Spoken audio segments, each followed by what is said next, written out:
បាទបងចឹងនៅក្នុងវីដេអូនេះខ្ញុំនិយាយពីប្រព័ន្ធអាឡាមរបស់ទូចំណីហើយនឹងរបៀបប្រើប្រាស់ចឹងសម្រាប់ប្រព័ន្ធអាឡាមនៅក្នុងទូចំណីនេះ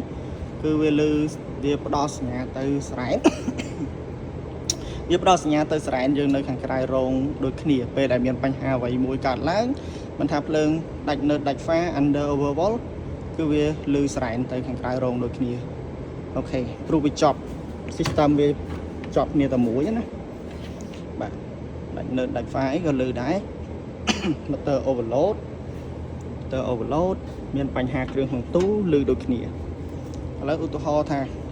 ខ្ញុំតេស្តដាច់ខ្ញុំតេស្តដាច់មួយហ្វាណាអូខេ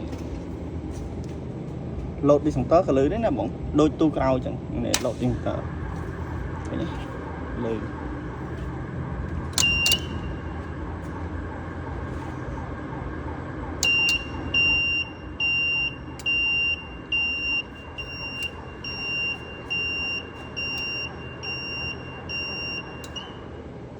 អូខេពេលវាឆែកឃើញថា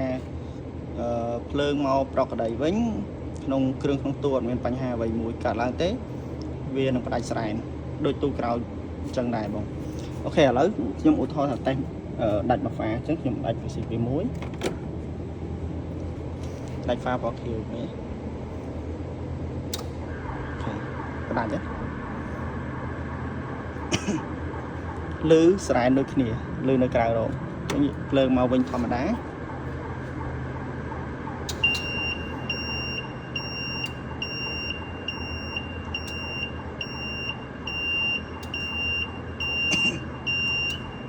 អូខេមានអ្នកច្រឡំចុច full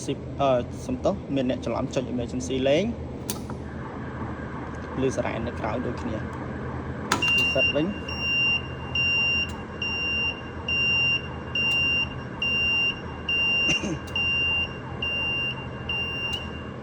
អូខេ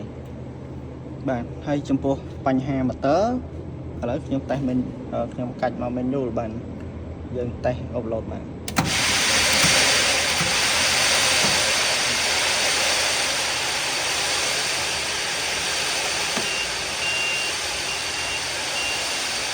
ពូនេះភ្លឺស្រែងក្រៅរោងលឺណា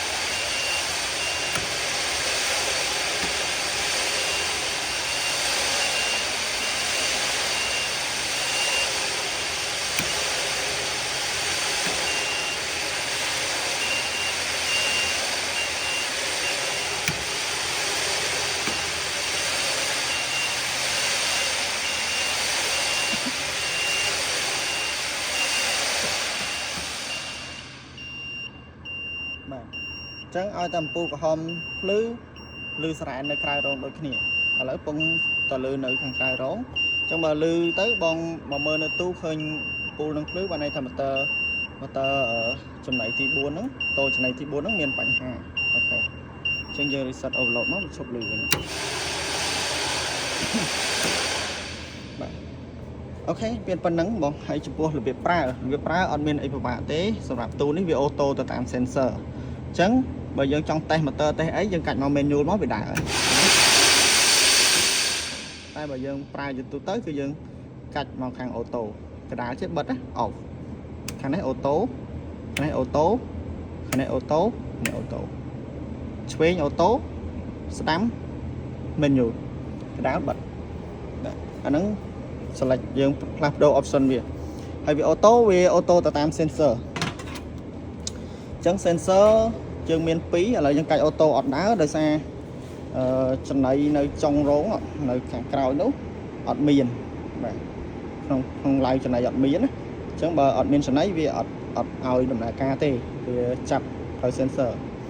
វាប្រាប់ថាអត់មានចំណៃអញ្ចឹងទៅវាអត់ធ្វើការទេហើយ sensor នៅខាងមុខនេះវាអូតូពេលដែរចំណៃពេញវានឹងផ្ដាច់ motor អូខេបាទអញ្ចឹង sensor 2ហ្នឹងវាពាក់ព័ន្ធគ្នាចុងរោងហើយនឹងដើមរោងវាពាក់ព័ន្ធគ្នាបាទអូខេអញ្ចឹងមកមានចម្ងល់កន្លែងណាបងអាចសួរនាំបន្ថែមបានអរគុណ